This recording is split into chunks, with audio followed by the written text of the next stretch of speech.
Hello everyone. सो आज हम करने वाले हैं सब्जेक्ट वर्ब कॉन्कॉर्ड और subject verb agreement in English grammar.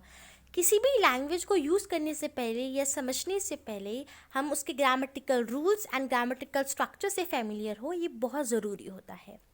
Subject verb Concord हमें क्या बताता है? बेसिक रिलेशन बताता है सब्जेक्ट एंड वर्ब के बीच में। अगर मैं आपको बोलूँ कि सिंपल सेंटेंस का स्ट्रक्चर क्या होता है, तो आप क्या कहोगे? Subject plus verb plus object, right. इसमें सब्जेक्ट एंड वर्ब का एक एग्रीमेंट होना बहुत ज़रूरी है। तो वही हम क्या पढ़ते हैं? सब्जेक्ट वर्ब एग्रीमेंट या सब्जेक्ट वर्ब कॉन्कॉर्ड में पढ़ते हैं, जो क्या है, कुछ रूल्स हैं जिन रूल्स को फॉलो करके हम क्या करते हैं? सब्जेक्ट के साथ एक वर्ब का यूज़ करते हैं। अगर मैं बात करूँ कोई भी वर्ब की, एक वर्ब सिंगल होगा या प्लूरल, राइट। सबसे पहले हमें ये जानना ज़रूरी होता है, रूल्स को समझने से पहले हमें ये जानना ज़रूरी होता है कि वो वर्ब सिंगल है या प्लूरल है। जैसे सिंग्स, तो सिंग्स क्या है? एक सिंगुलर है, और सिंग क्या है? प्लूरल है। रन्स क्या है? सिंगुलर है, एंड रन क्या है? प्लूरल है। कुक्स क्या है? सिंगुलर है, एंड कुक क्या है? प्लूरल है। ड्रिंक्स क्या है? सिंगुलर है, एंड ड्रिंक क्या है? प्लूरल है।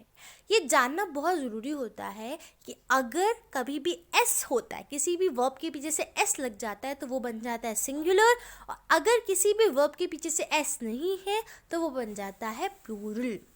हमें कन्फ्यूजन हमेशा रहता है कि अच्छा इसके पीछे एस है तो ये क्या होगा? प्लूरल होगा, लेकिन ऐसा नहीं होता है। अगर उसके पीछे से एस है तो इसका मतलब वो क्या है? सिंगुलर है। तो ऐसे आप क्या कर सकते हो? जैसे टॉक, तो टॉक क्या है? प्लूरल है, एंड टॉक्स क्या है? सिंगुलर है। तो कोई भी क्रिया है, आप देख सकते हो, कोई भी क्रिया के पीछे से जब एस लग जाता है तो वो बन जाता है सिंगुलर, और अगर एस हट जाता है तो वो क्या बन जाता है? प्लूरल। जैसे प्ले, राइट। तो प्ले क्या है? प्ले एक प्लूरल है, लेकिन अगर मैं बोलूँ प्लेज, तो प्लेज क्या है? सिंगुलर है। क्लियर? तो पहला रूल हमें क्या बताता है? पहला रूल हमें ये बताता है कि विद अ सिंगल सब्जेक्ट, अगर सब्जेक्ट क्या है? सिंगल है, ये होता है subject plus verb plus object.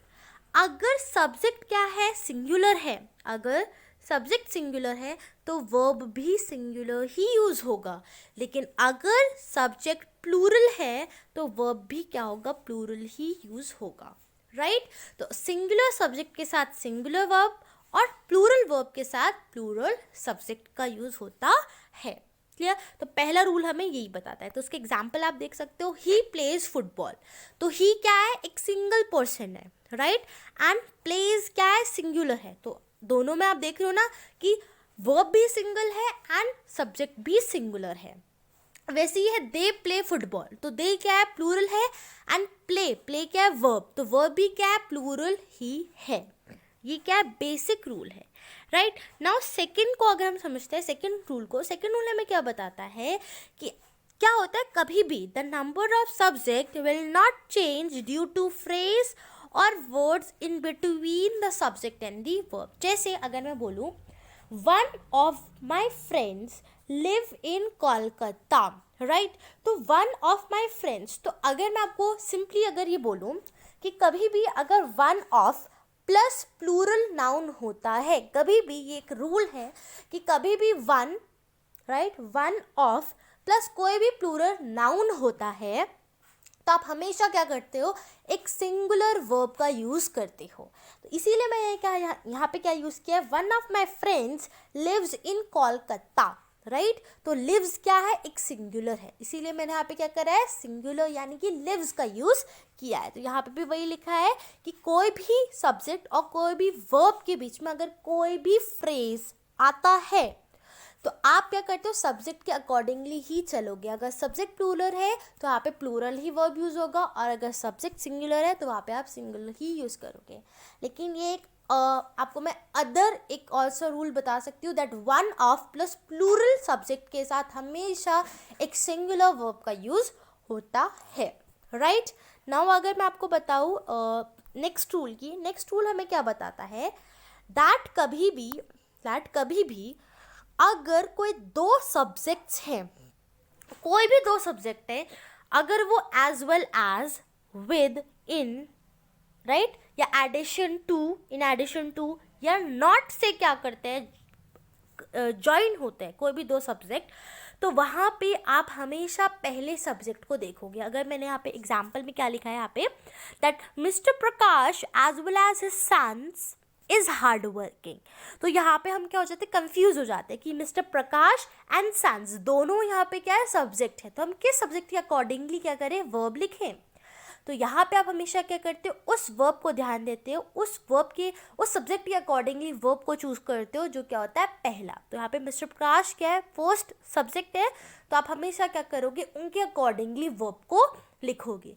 कोई भी सेंटेंस अगर एज वेल एज या इन एडिशन टू या फिर विद के साथ क्या करता है, दो अगर कोई सब्जेक्ट जुड़ते हैं तो वो हमेशा आप क्या करते हो कि वो क्या होगा, एक सिंगुलर जो भी फर्स्ट सब्जेक्ट होगा उसके अकॉर्डिंगली वो चलेगा। क्लियर। नाउ नेक्स्ट है ईच एवरी ईदर नीदर। अगर क्या है ईच एवरी ईदर नीदर, तो हमेशा ये क्या करता है, एक सिंगुलर वर्ब को लेता है। Either of these boy, neither of these two girls, each of these boy and many flowers. तो आप याद कर सकते हो each, either, every, neither, right. तो आप इस तरीके से याद कर सकते हो दैट अगर कोई भी सेंटेंस इन मतलब इन वर्ड से फॉलोड हो रहा है तो वहाँ पे हमेशा सिंगल सब्जेक्ट या सिंगुलर वर्ब ही लगेगा हमेशा, right. Each, every, either, neither, ये एक रूल है, राइट। तो ये कॉम्प्लीमेंट्री एक रूल है जो आपको हमेशा अपने दिमाग में याद रखना है। ईच, एवरी, ईदर, नीदर से अगर कोई भी सेंटेंस स्टार्ट हो रहा है तो वहाँ पे आप हमेशा क्या करते हो, एक सिंगुलर वर्ब का ही यूज़ करते हो। नेक्स्ट है अगर कोई दो सब्जेक्ट है वो ज्वाइन हो रहे हैं और नॉर, ईदर और, नीदर और, तो आप यहाँ पे सिंपल याद कर सकते हो ईदर और या नीदर नॉर से अगर कोई दो सब्जेक्ट जुड़ रहे हैं तो वहाँ पे आप हमेशा क्या यूज़ करते हो, उस वर्ब को यूज़ करोगे जो नियरर होगा डैश के, राइट। जैसे अगर मैं आपको यहाँ पे क्वेश्चन देती that either you nor he dash to blame, यहाँ पे हम आपको ऑप्शन देती इज या और, राइट। तो हमेशा आप क्या करोगे, उसको चुनोगे जो डैश के पास होगा। तो डैश के पास क्या है, ही क्या है, सिंगुलर, तो इसीलिए मैंने यहाँ पे क्या यूज़ किया, इज। क्लियर। तो which is nearer to the verb, right. यहाँ पे लिखा हुआ है ना, if any subject is plural it should be placed nearest the verb and the verb must agree with it. Clear. वैसे क्या है, neither the farm nor his sons plough the field. तो सन्स क्या है, यहाँ पे प्लूरल है, इसकी वजह से मैंने यहाँ पे क्या डाला है, प्लूरल वर्ब यानी कि प्लो को डाला है। वरना अगर यहाँ पे क्या होता, अगर सेंटेंस ऐसे होता, neither the sons nor farmer ploughs the field, right. क्योंकि नियरर टू द डैश कौन है, नियरर टू द वर्ब कौन है, फार्मर, और फार्मर क्या है, सिंगुलर, तो यहाँ पे मैं हमेशा क्या डालती, ploughs. Clear. Not only he but also his parents have gone to Nainital, right. तो यहाँ पे क्या है, पेरेंट्स, तो पेरेंट्स क्या है यहाँ पे, प्लूरल, तो यहाँ पे हमेशा क्या आएगा, हैव आएगा। क्लियर। तो ये कुछ रूल्स हैं। नाउ अगर मैं आपको बोलूँ यहाँ पे नेक्स्ट रूल, नेक्स्ट रूल क्या है, कभी भी कोई भी सेंटेंस में अगर कोई भी सम ऑफ मनी या पीरियड ऑफ टाइम या डिस्टेंस यानी कोई भी न्यूमेरिक लिखा हुआ है, वहाँ पे मतलब न्यूमेरिक इन द सेंस कोई भी यूनिट लिखी हुई है, एज अ यूनिट 500 किलो, 10,000 रुपये, ऐसा कुछ दिया है, तो वहाँ पे हमेशा आप सिंगल वर्ब का यूज़ करते हो, सिंगुलर वर्ब का यूज़ करोगे। क्लियर।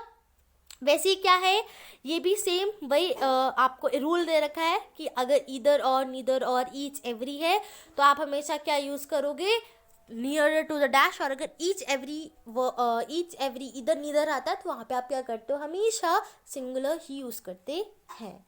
क्लियर। वैसे यहाँ पे आपको कुछ और भी दे रखा है, जैसे एक था, जैसे कोई भी सब्जेक्ट है तो सब्जेक्ट पे आप हमेशा क्या यूज़ करते हो, इज। जैसे mathematics is my favourite subject या mathematics is not my favourite subject, right. तो कोई भी अगर सब्जेक्ट है, जैसे सिविक्स है, राइट, तो उसमें पीछे से एस आ रहा है, वो एक प्लूरल सब्जेक्ट है, बट लेकिन वो क्या है, एक सब्जेक्ट है, इसीलिए आप हमेशा उसको क्या करते हो, उसमें हमेशा एक सिंगुलर वर्ब का यूज़ करते हो। तो civics is my favourite subject, civics is not my favourite subject, right. तो इस तरीके से आप क्या करते हो, सब्जेक्ट वर्ब एग्रीमेंट में कुछ रूल्स को, सेट ऑफ रूल्स को ध्यान में रखते हैं। क्लियर? तो यहाँ पे हमने पढ़ा सब्जेक्ट वर्ब कॉनकॉर्ड के कुछ rules. Now in next video हम क्या करेंगे, इसके खूब सारे एक्सरसाइजेस को सॉल्व करेंगे एंड हम उनके क्वेश्चंस को डिस्कस करेंगे।